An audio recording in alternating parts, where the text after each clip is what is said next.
I tend to be someone that thinks I have to have perfection Mhm. before moving forward in anything. And I have found that it has not served me well because it can keep you stuck.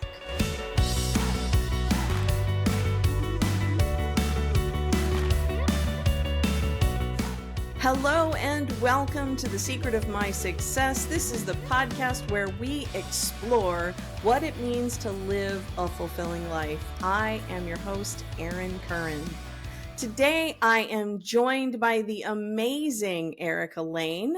Erica enjoys thinking of novel and productive ways to increase human potential, enhance organizational development. She is passionate about helping owners and founders who want to exit their companies in the next 2 to 5 years and make the people side of the business irresistible to the acquirers. That sounds amazing, right? Described by many as a synthesizer, Erica has married her love of professional development with her mechanical engineering degree from MIT, yes, MIT, to design her career around talent engineering. Over the years, she has utilized this combination in her roles as consultant and facilitator, working with clients in performance, learning, succession planning, 360 degrees, and compensation management. Coming from a career military family, Erica has lived in countries such as Japan and Germany during her formative years. During this time, she traveled widely throughout Europe, a multicultural background that has positively impacted her empathy, awareness, and acceptance capabilities. She is a lifelong learner. She practices self care through hot yoga. She loves dancing and she also loves eating pizza. She is currently focused more on nutritional living, though. So I imagine she's probably getting some good healthy pizza recipes together, I hope. She is also the passionate mother of 4 young adults and a very good friend of mine. Erica, welcome and thank you so much for coming. Thank you, Erin. I'm so excited to be here. I'm so excited to be here. Me too. I know we've tried this a couple of times and scheduling just wasn't quite right. So I'm happy that we finally circled back. Well, I've been thinking about this ever since you asked me, and I'm really excited and humbled to be a part of your journey because I know this is something you've been working on for a while and getting, let's say, the nerve up to do. And I've watched you and the consistency that you have and the dedication to making this work. So to be a part of this journey, I'm humbled and I'm learning by watching you. Thank you. Thank you. I'm really surprised, actually, by all of the people who that I know who have been giving me that kind of feedback because there are, certain people that I speak with, hang out with, have lunch with, or, I have an accountability friend. We do sessions and I'm talking with her about a lot of the behind the scenes stuff, and she made a comment one time with like, I think maybe people would really love to hear more about the stuff that you go through to make sure that it happens. So yeah, it's just been a blast to be receiving the feedback and the love and the support from friends and my tribe and the community. Mm. So, to get our conversation started today, because I know you and I talk about all kinds of fascinating and amazing stuff. So, I'm excited to see what we can create today. Why don't we go ahead and get things started off? I normally ask my guests if there is an episode or an experience or a time in their life that was particularly impactful that they'd like to share, and we can dive in and see where we go from there. Ooh, there are a couple of different things. I'm thinking of two things right now. The first thing I'm thinking about is when I thought I had appendicitis and it turned out to be cancer. Oh, wow. Yeah. And you were right there with me going, Eric, I think you need to go to the hospital. And I'm going, I don't think so. I'm good. I'm good. Let me call. My brother let me call the herbalist. Well, I say the herbalist, Doc, Dr. Jafari, is what, sixth generation Persian physician, healer. And when they both tell you you need to go to the emergency room, you go. That's the one that comes to mind. And then the second thing that comes to mind is when I finally decided to invest in myself with coaching, like a really solid coaching program to help me grow my business. So those are the two pieces, and maybe we'll touch on both. But let's go ahead and start with that diagnosis that I got, and you as a friend convincing me to let you drive me there because I thought I was going to drive myself. Well, I wasn't going to let you drive yourself for two reasons. One, Okay. because you were obviously in pain and practically incapable of doing so. And two, because I had a suspicion if I let you go on your own, you would have just gone home. Ooh, would I have? I can't even remember. There's a possibility that could have happened. Hmm. Yeah, you had been Regardless. telling me for weeks before that you thought it was hunger pains. Oh, I don't even remember that, Aaron. Yes, you did. And it was, I mean, obviously, I'm not a doctor and I didn't know what kind of an experience you were having. But when you came over that night, we were working on a project together and Mhm. you just were not right. You were tired, you were not focused, you were distracted, and yeah, you were on the phone with your brother who is a physician, and I was on Mhm. the phone with Dr. Jafari, who is a sixth generation Persian healer, and both of them were saying drive her straight to the hospital, do not pass go. And it was just like, yeah, we need to do this. And wow. So, yeah, go ahead and share a little bit about that experience for you, because it wasn't just you having cancer as well. I mean, this is Mm. something that runs in your family. It is. It is. It is something that runs in my family. And I think it was 6 months to the day that I went into the hospital. My father had gotten his diagnosis, and I'm losing track of time. Maybe it was 6 months after my dad died. All I know is he had cancer the year before and he passed away. He passed away in 6 months. And then I had cancer. Mm. And it was eye opening. And I can't say I got all of the lessons that I could have gotten out of it immediately, because what we as humans tend to do is when things are going right, when things are getting better, we tend to forget the hard times. It's something that comes into my mind. I remember being I was in the bed. I woke up from what was supposed to be appendicitis operation. Remember, we thought that's what it was. And my brother is sitting to the right of me. He's on the right hand side. And I wake up and I'm like, huh, okay. And he's got this, you know, look on his face.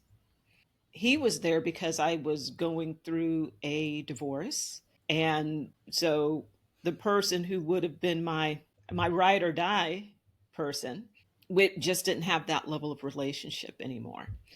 My brother was the one. My brother was the one that made the decision to to have surgery. It was colon cancer that I was diagnosed with, and my brother made the decision to have that removed from my body. And then he was the one that was sitting there mean mugging it when I woke up. One of the biggest memories that I have, and I'm going to get teary eyed, and that's the last thing I want to do is get teary eyed. One of my biggest memories from that experience, I was in the hospital for 10 days, I believe, hobbling down the hall with I think I had my IV thing, and I'm thinking, what do I do? What is going on? I was lucid enough at that point, and I heard my dad talk to me.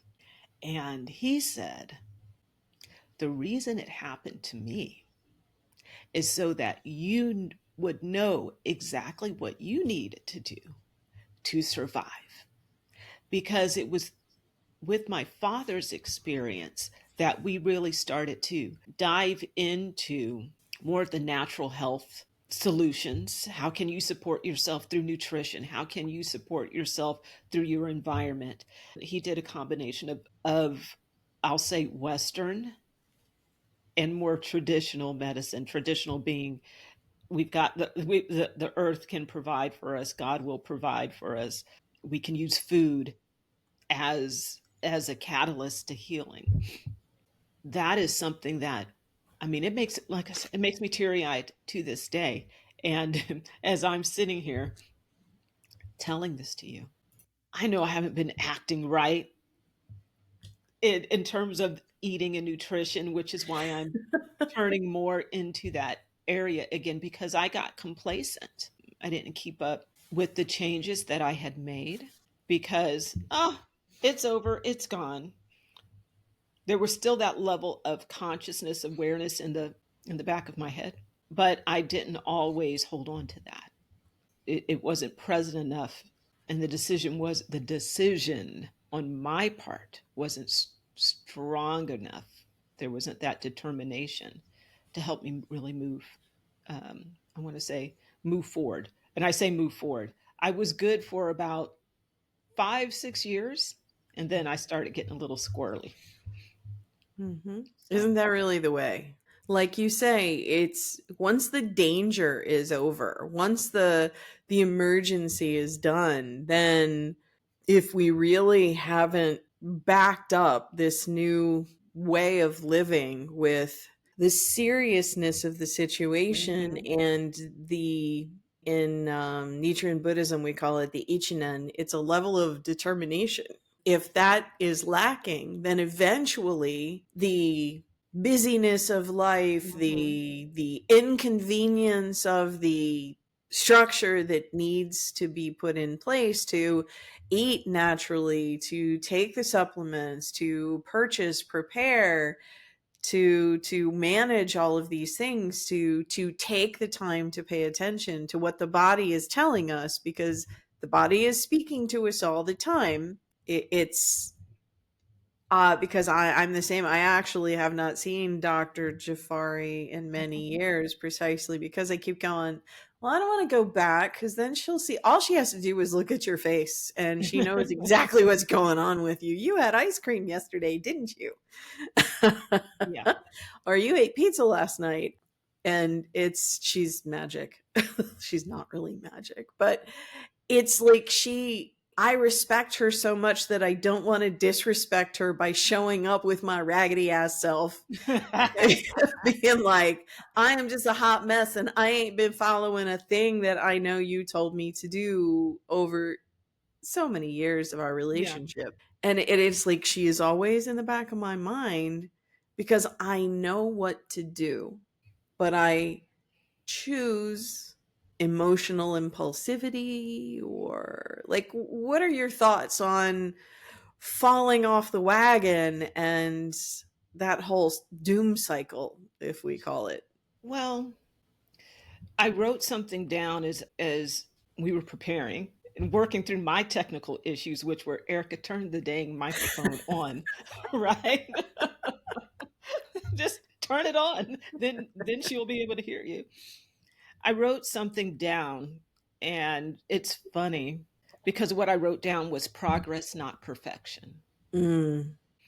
I tend to be someone that thinks I have to have perfection Hmm. before moving forward in anything. And I have found that has not served me well because it can keep you stuck. And if you fall off that wagon, and what I do is, oh, I'm not perfect. Well, since I've already messed up, let me just fill it.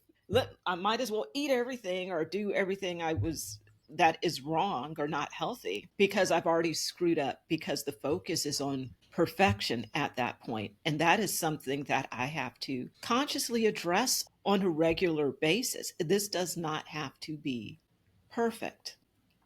I recently saw a movie, and it was the Blue Angels movie. It's You can watch it on Amazon Prime. It's quite amazing. It actually had me in tears in a couple of instances. Something they talk about is the idea that you chase perfection, knowing you're never going to hit it, but then the outcome is excellence. Mm. And that was helpful. Mind you, I just watched this movie maybe 3 or 4 weeks ago. So I'm still learning this lesson, still learning to get out of my own way, removing the barrier, the obstacle called perfection. And how do you work with it? In that movie, they said, chase perfection, knowing you're not going to hit it, but that is the goal for you. When you're watching the movie, you see the planes get, they're close and driving, flying, flying, and to me it looks dangerous. I'm going, ooh, because it is dangerous. Well, yeah. And there is a formation, I think it's called the diamond formation, and they're flying really close, and they are 18 inches from one another.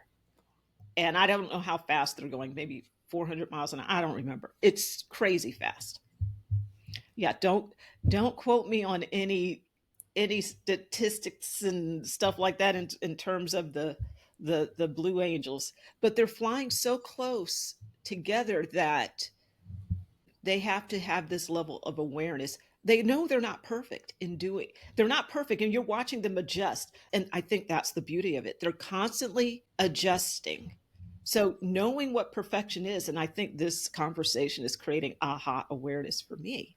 But when you know when you're chasing perfection, it's like, okay, that's in a perfect world, we'll get there. But in that chase of perfection, you're constantly making adjustments because you're learning as you're going. You're adjusting according to what someone else is doing. It could be adjusting to, if I go back to food, adjusting to what's in season right now that can fill your body.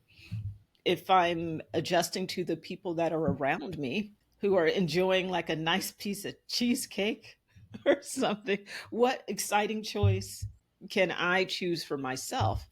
And I feel like I'm babbling. I'm just kind of basking in this new realization with perfection. So let me hush up and hear from you, my my bestie. Well, one of the things that I am learning in the podcast is like I know everything about everything. Like I remember my nickname with Marcella was Google. Uh, because yeah, I have an opinion on everything even if really have no clue.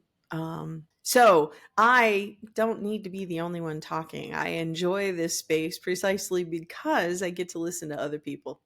And inside of the rambling, unless you're just talking in circles and making like zero sense at all, trust me, there's plenty to dive into.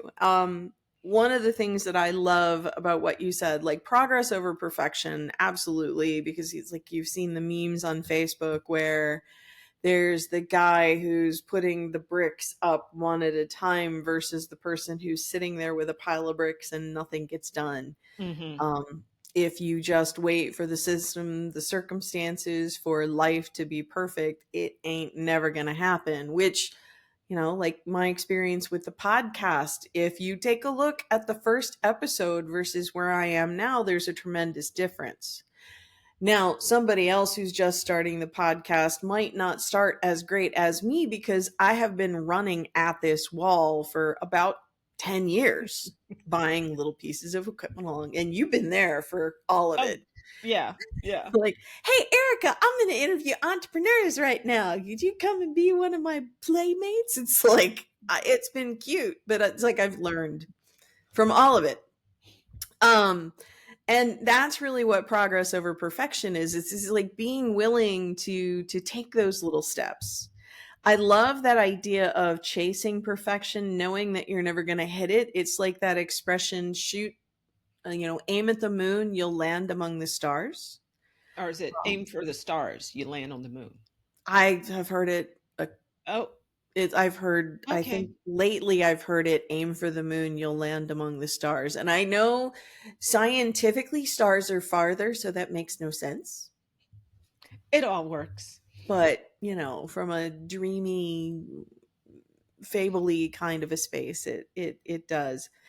I think that also talks to something that's, going on in our society, is it's like we have this idea of, if we're focused on perfection, if I can't be perfect, then why try? Why bother? And so it takes the life out of everyone and everything. And then it also leads to criticism of anyone who is pursuing excellence, because it Yeah. makes everybody else feel uncomfortable for not being there. I know, you introduced me, speaking of life coaches, you introduced me to your life coach last week. And I Okay. had a conversation with him, Galel. And at one point in the conversation, I was like, well, I need to kind of think about it, because I'm looking at a couple of different things. And he asked me, like, what's your goal? What are you Yeah. going for? Do you understand why you would choose left over right in this Hmm. particular case?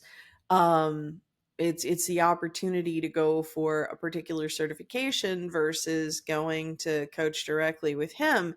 And at the time, I could not articulate the reason why one made sense over the other. And it sucked. I hated him for asking that question. It was uncomfortable. I was like, you're just, in my head, I'm like, you're just trying to sell me. Like, you're just like doing this whole strong arm thing. And like,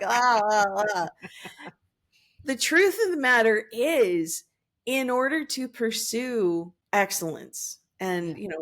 excellence and perfection can be conflated. Excellence is also one of those things. It's like integrity. You're never going to get there. But if you're always aiming higher, then you will always be improving. And it's so much more a life worth living. Mm. And so to Hmm. have someone who asks those questions to make you think, why am I choosing this? Am I choosing this because pizza is easier than a smoothie? Because drive through is easier than meal prep and planning and all of that ridiculous bullshit.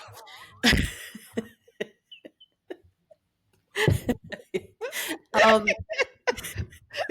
When you said pizza and the smoothie, I was like, because pizza's delicious. Pizza is not easier than a smoothie. A smoothie is stupid easy. But I Ah, will tell you, pizza is easier every time because it just tastes better. yeah. And my liver doesn't like it, Uh, So it's these are the kinds of things to pay attention to. It's like that idea of, no one should pursue excellence because it makes me uncomfortable to think, mm. like, you're standing there next to me making me look bad. Stop it. Like, you need to stop exercising and being healthy because I look fatter when I stand next to you. Well, and that goes into the comparison. The only way that happens is if you're comparing. I want to go and make a little correction. You stated Galel as my life coach, Oh, because so I just want to correct. I just want to correct that he's actually like my business coach. So I'm in a mastermind program. So business coach, and he has a master's in performance psychology. So he does kick your butt by asking very pointed questions. However, Aaron, you have asked me some very pointed questions as well. So you have there is a strong performance side of you and a directness to help people get clarity. I'm excited that you had that conversation with him and help you get clear to make your these decisions and for the next steps in what it is that you are up to. And I'm over here looking through my phone. I want to find this the name of this book so I can reference it, but I might not be able to find it. Well, I'm not going to find it. I'm going to kind of reference it and maybe we'll see how it comes out of my mouth. They in this book, It might have been on performance, might have been on learning. The author talks about there being two types of learners, and I can't remember the exact how it's exactly phrased, but there are some people that when they're learning, they look, let's call it a level 1 and level 2 learner, I don't know, but they'll look at math and they'll say I suck at math because they're looking at the entire thing, right? And then there are others in their search of excellence, and this is like therapy, Aaron. This is a therapy session. So it's like this event called this. So they look at the whole event and they say I suck at math, and then there are individuals that look and go, "Wow, I really have a hard time with square roots." It's a totally different experience that they have. I just feel like I need to go and lay down on the couch. Why? Just, I'm curious. Why all of a sudden are you having this experience that this is a therapy session? Look at me just like, oh, geez. Part of it is the conversation that we're having. And I must say, rarely do you and I get out of a conversation or leave a conversation without some sort of a aha type of a moment. There's Right. a I want to say a value add that we bring to one another's lives. And at the same time, I'm like, dang it, here's another thing, not in a negative way at all. It's it just really hit me. It's the it, if I as I'm moving, I'm being better because I have to be better. So that from an eating standpoint, Hmm. we were more nutritional living. I'm focusing on that, but it wasn't because I said, "Oh, I think I'm going to get healthy now." It's because crap started to fall apart, Hmm. and I was forced to. Again, Yep. there's another force. I say a forcing. Things got bad enough where I couldn't ignore it anymore. And then I found myself making excuses or trying to do things halfway. And I was kind of poo pooing myself in my head Hmm. about that. And the fact that I wrote down progress, not perfection, then I think of that book that I couldn't find on my phone, Hmm. where it's not don't look at it the whole thing and go, oh, I suck at being healthy or well-being or taking care of myself from a nutritional standpoint. Make it smaller, right? Yeah. I kind of get the idea that what you're pointing to is, and I know this is me personally. I have this tendency to hear things, to learn things, to pick up little pieces of wisdom along the trail. Mhm. And as I do, if I'm just filing it away on the bookshelf or the filing cabinet in my brain, then it just becomes another piece of trivia. And Mhm. it's not until I actually hold it up against a life experience that I can see the application of said idea and the magic.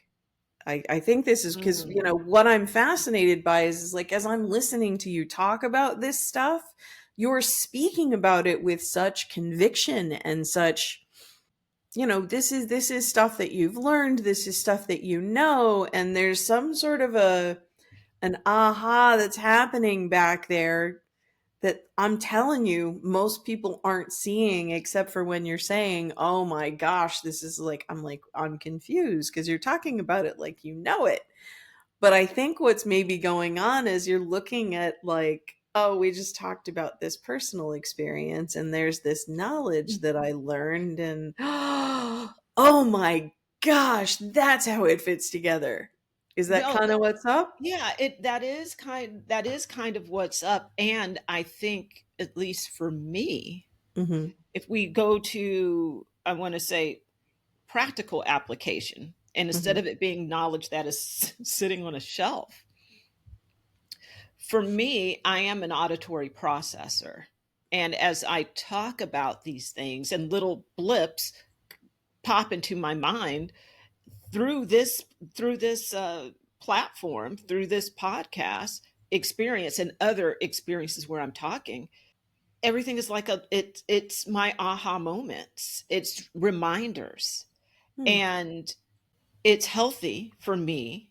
So I'm finding this to be a very healthy conversation. It's healthy for me to have this conversation about progress, not perfection, because I've been looking at things recently through perfection, the idea that, okay, you need to do it. And I literally have, I have what do you call that? Like a water bottle that says progress, not perfection. So this is not, it's not like it's my saying, but I see it every day when I walk by it. I don't use that water. I just walk by it and like, okay.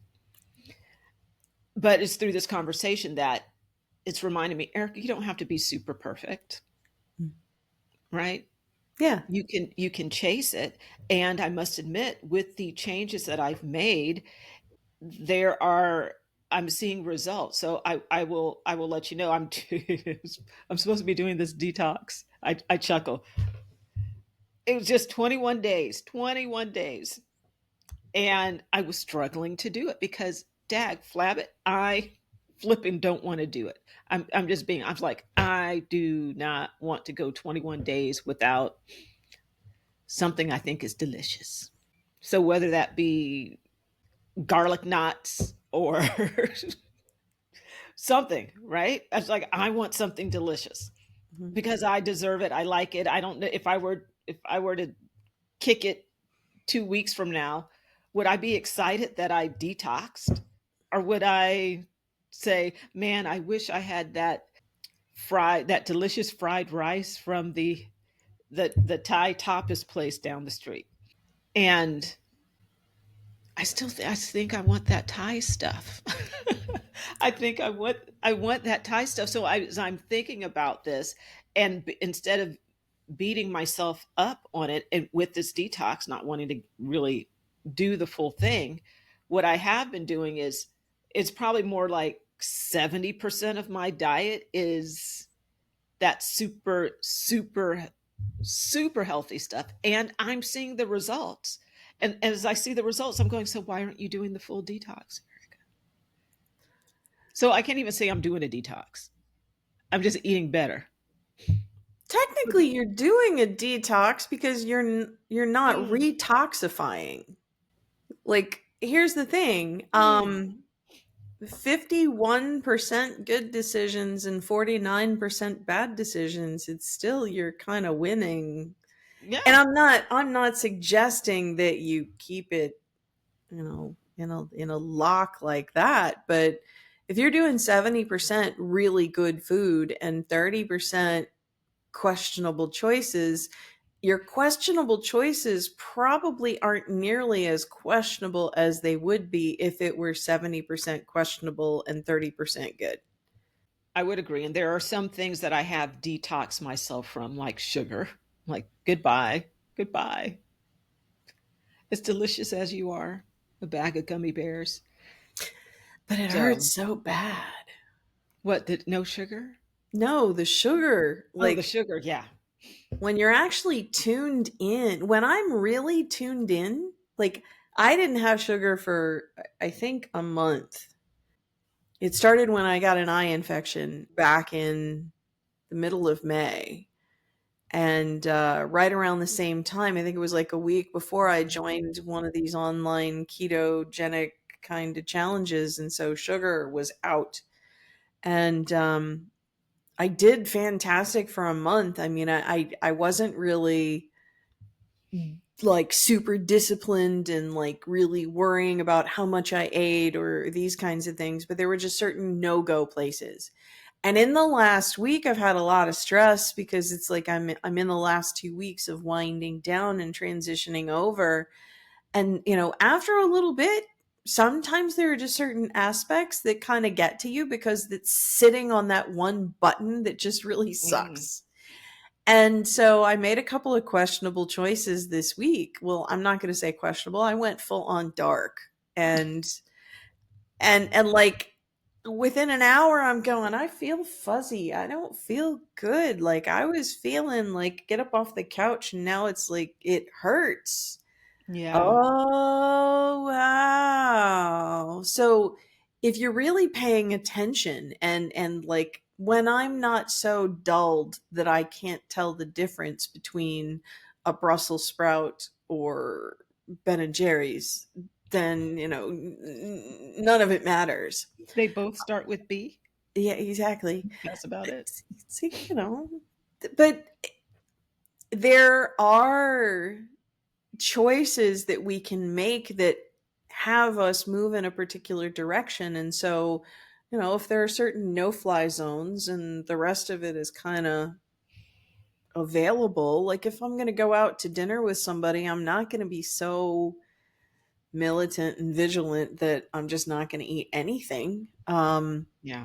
I'm not going to be that weirdo kind of a person, but I'm probably not going to choose to drink alcohol. I'm probably not going to choose to order dessert or to add Yeah. sugar to a coffee or a tea. Or there are certain things that are simple for me to do because it doesn't make that much of a difference um, in the grand scheme of things. And if there's something that I absolutely adore, then we'll take a look. But I get to be aware of the cost when I do have that thing and then ask myself, is the fried rice really worth the way I feel afterwards? Is Hmm. the cheesecake really worth how I feel afterwards? What did I have an hour before I felt so horrible? What was happening in my life? Because like if I'm not asking those questions, then when stuff goes down, then I don't know what I need to do to correct. I I like how you added a reflection component to it. It's like what did I have an hour before I started feeling like crap? And again, I was like, this is like therapy. Therapy with Aaron. Because I wrote down delicious things with no negative impact. And They that exist. they do exist, and I think about that fried rice. So I'm going to go back to the fried rice. I know for me, and I'm just thinking about the foods that I like. I know for me, as I'm with the fried rice at that tapas, the Thai tapas place, that has no negative impact on me. The fried rice from there's a Chinese restaurant that's all of this is within walking distance. So let me tell you, this is when I say walking distance, it's maybe 5 minutes max walking. That has a negative impact on me, but I never really reflected on it. The only thing I started doing, and when I went to, and maybe this was justifying too. So I ordered it online. So I'm getting this rice. It was incredible. And I told myself, well, at least there's healthier ingredients in here because everything is fresh. You can tell it's fresh. It's delicious. Can't remember that. I can't tell. I'm not good with names, and obviously, since I say that, I'm not going to be good with names. Dag flabbit, creating my own reality here.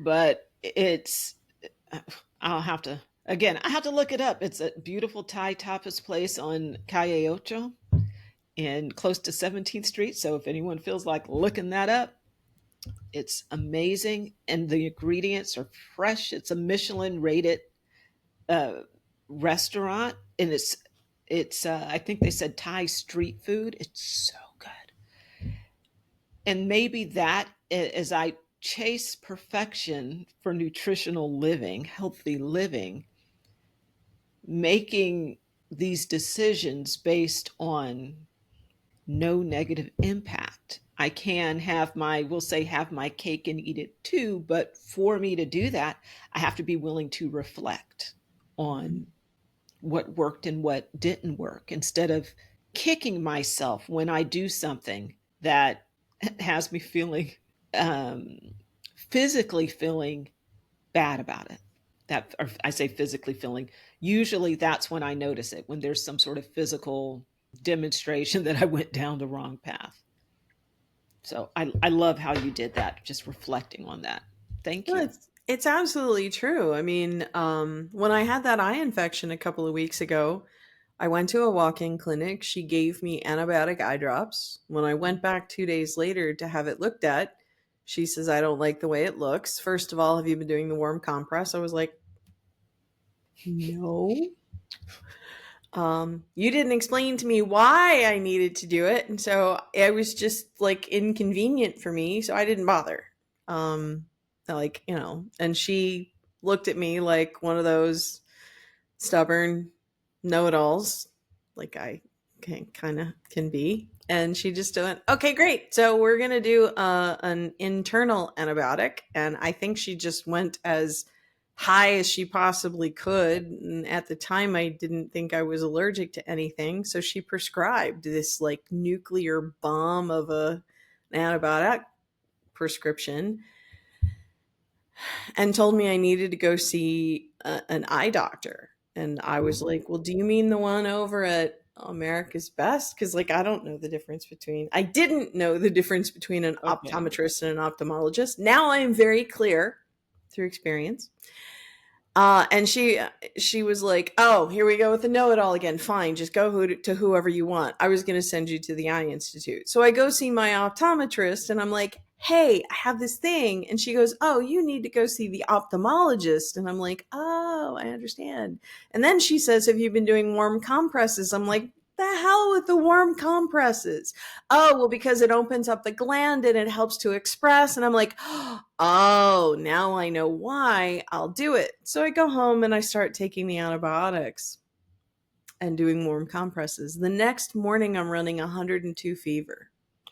I drove to work. I worked about a half day and I was like, something's not right. Maybe the antibiotic is just so good that it's got my body killing stuff. I'm just going to go home and go to bed. So I took the next dose that night.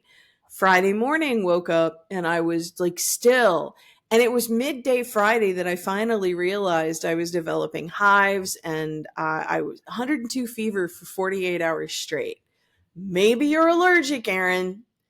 So I stopped taking the antibiotic and then I went to see an energy healer on Saturday because I had the session scheduled anyway. And she helped me kind of realign. I was like so laid out. It was unbelievable. For those of you who feel a little squeamish or this might be a little TMI, whatever, get over it. But then that following week, I was not putting two and two together. The eye infection goes away. My body feels like it's regulated again. I'm still not eating sugar, feeling decent about myself, great. But my bowels haven't moved for 3.5 days. And I'm like, what's going on?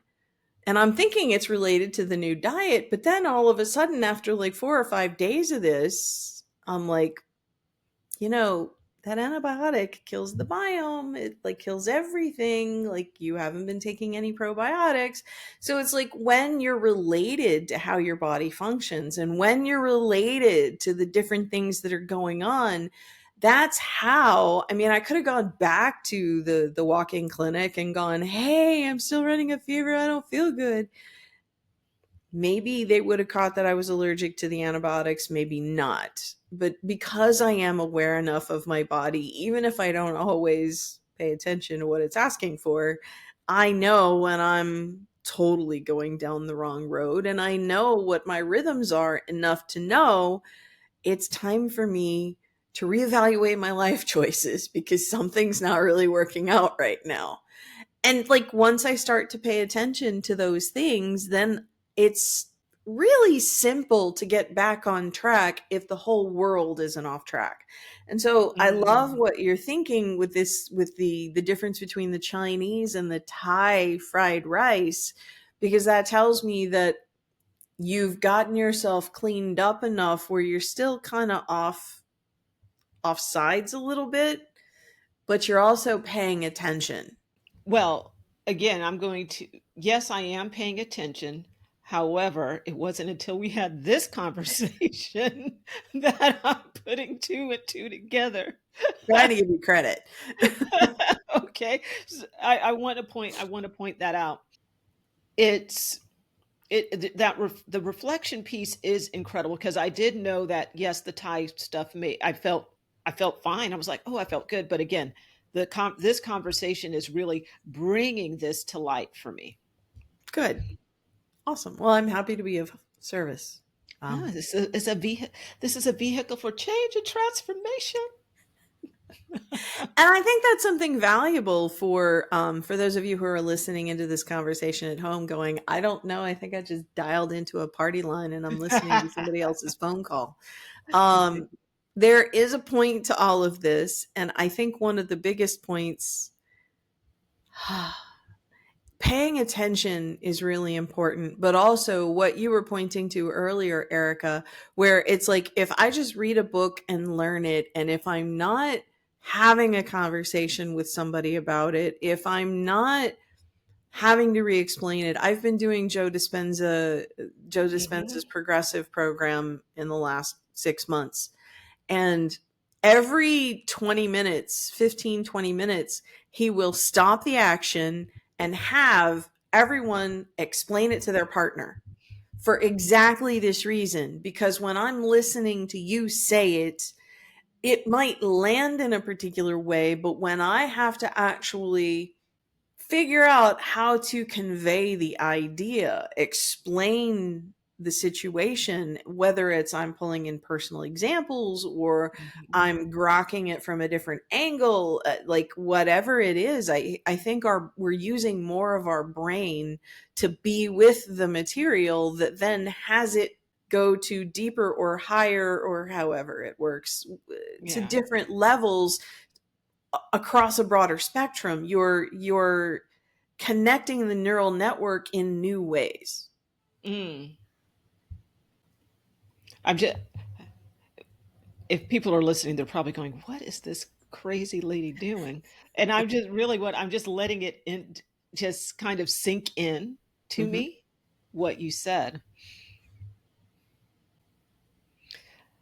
I'm really appreciating the idea of the neural network putting things together in new ways, and how for me and maybe for you it happens through dialogue, through conversation. And you gave that example of Joe Dispenza, and why he says after 20 minutes talk about talk about it, explain it, is so that you get it, so that it becomes more than, oh, I read something and it's on a shelf.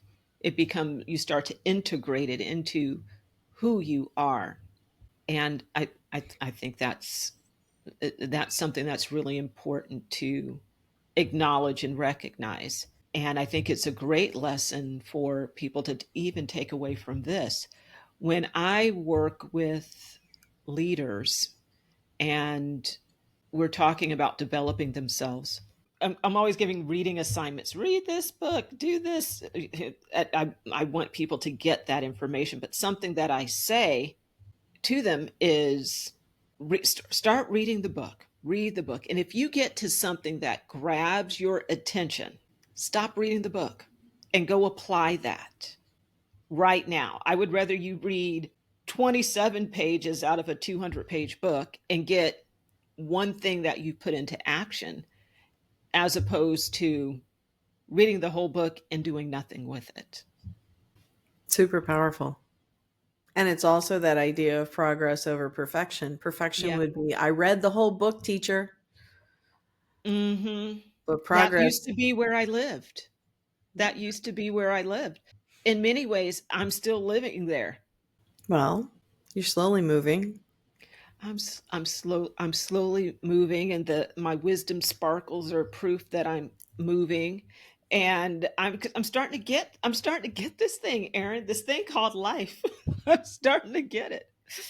I'm starting to get it, and I appreciate not having to be perfect in it. And that is the whole purpose why we say we are exploring what it means to live a fulfilling life. Mm. As you've done 17, 18. This is episode. the yeah, this will be the 18th episode. How has the idea of progress over perfection shown up for you as you're exploring this? Um, well, couple things. First of all, I'm definitely understanding that there is some background work that goes into these conversations. There's a pre-qualification process, Mm, because there's what I want to create, and then there's what other people think I said I'm creating. Uh, mm, there's also people who are fantastic at having one-on-one conversations and how they respond in front of a camera. okay. Um, because like some of the conversations have been challenging, and there's me getting up in my head about how a conversation is going and thinking that this is just horrible and I'm going to have to trash the whole thing. And then when I review it, I go, oh, wow, that actually turned out pretty good. Maybe not the kind of experience I enjoy as much as others. There are certain people that I speak with that it's like, like you and I go to lunch and we have this kind of a conversation, and there's just happens to be a camera and a Right. microphone.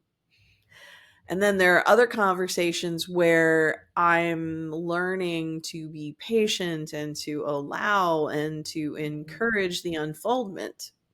So it's not necessarily about getting to where I think we need to go. It's about creating a space for what needs to be expressed. Now I'm crying again. And Ah, lots of crying. I well, think there were I was crying at the beginning or getting teary eyed as much as I. Ugh. It's still not my favorite thing, and you're the end cap. Start and end with tears. Start and end with well, tears. it's like one of the conversations I had. It was my conversation with Craig. I asked him what I thought was just a super simple question, and Mhm. two sentences, three sentences in, he starts crying, and I'm like, and he was even kind of not freaking out, but he was like, "Wow, like I did not expect you to go so deep." And I'm like, "I'm just asking questions." like, But doesn't that say something to the idea that we need spaces where we can really talk truly and authentically with others? And for some reason, and I think I want to think on this further. For some reason, this platform, this podcast, this space that you're creating is a place where people can dive deeper and go within. And maybe they're being asked a question in such a way that it elicits there's some truth that's coming up. It's allowing people to be in a vulnerable space, hmm, which is incredible. And people need that. People need a place to be vulnerable and to share their experience and experiences in this life journey that we're on. I think there's something to that. And I want to say on behalf of all of the people in the world, but on behalf of, I want to say me, and I know there's other people that are going to be touched in the same way. Thank you, hmm, because you're the one that started this, and we're open and vulnerable about your life. And I know you said you'd been hitting your head against the wall 10 years. Like, here we go. And I think maybe one of the reasons it took 10 years is you were hitting against your head against the wall. Maybe you're hitting your head against the wall of perfection. I know you and I tend to have some similarities in our lives, and this was authentically you. yes, I think there's something to that. Yeah. when a year and a half ago I chose to take some time to integrate rather than running to the next course, rather than Mm. diving into somebody else's idea of where I needed to be. One of the head coaches on the coaching program that I did a couple of years ago had said to me something kind of like what Galel had, where Galel was like, "Why are you interested in doing this?" She had said to me, "Erin, are you just, going to be othering yourself inside of the program?" And I was like, "What? What do you mean?" Mm.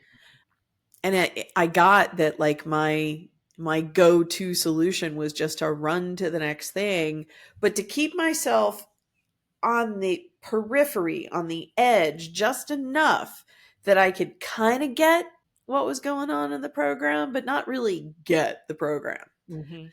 And taking the year to just reflect was super powerful, because I got to clear out a lot of closets and a lot of crap and a lot of garbage. And I sat with a lot of different healers and therapists and people to really fine tune, because I've always been really good at looking within, but kind of like the topic of our conversation today, it's Yeah. I hadn't been putting the pieces all together and seeing how they worked. It was like I'd bought this thing from IKEA and just sat it Mhm. on the ground and went, "Why didn't it work?" Well, it doesn't Yeah. work because you have to open the box and like read the instructions and take the time. And I didn't want to do that. But now I did. And so here I am. And I'm super excited for how this podcast is going, because so far everybody has really enjoyed the conversations. I'm getting fantastic feedback on the people, from the people who are listening. And yeah, I think it's fun that my guests are getting so much out of it as well, because that's something I just hadn't really expected, and it's a blessing. Well, it's a blessing to you and it's a blessing to others. And I think the reason it's working, again, it's that vulnerability, it's that authenticity, and you are attracting that. You're attracting what you want it to show up. You want people to show up in an authentic way Yep, and to share, because that's how you showed up, that's how other people had to show up, that's the space you created. And I'm excited, humbled to be a part of this. fantastic. Yeah. Thank you. Anything in particular that you would like to leave our listening and viewing audience with before we wrap up? I'm just going to go back to the progress, not perfection. I think that is the biggest takeaway. There's so many times we're looking for the perfect way to do things, the perfect way to show up. You spoke about the comparison component. And if we can just start appreciating the progress that we are making, life will be so much more rich, and we'll grow faster than we ever even thought possible, because all of the obstacles are gone. So I'm just going to go back to progress, not perfection. That's the only thing. Fantastic. Well, I appreciate the heck out of you. Thank you for agreeing You're to play with welcome. me. You're very welcome. Anytime. Awesome. Well, we have cried our way through another hour of The Secret of My Success. This is a podcast where we explore what it means to live a fulfilling life, however that shows up. I am your host, Erin Curran, thanking you for joining us, and we will see you again next time.